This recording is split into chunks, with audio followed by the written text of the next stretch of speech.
اپنی بیٹی کا نکاح اس کے ساتھ کرو جو اللہ سے ڈرنے والا ہو۔ امام حسن کی خدمت میں آ کے ایک شخص نے مشورہ مانگا۔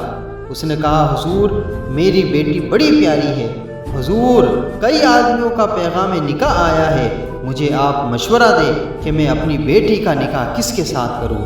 تو امام حسن فرمانے لگے کہ اپنی بیٹی کا نکاح اس کے ساتھ کر جو اللہ سے ڈرنے والا ہو۔ ذرا سچ بتانا، یہ خوبی بھی ہم نے کبھی لڑکے میں دیکھی ہے کہ یہ اللہ سے کتنا ڈرتا ہے؟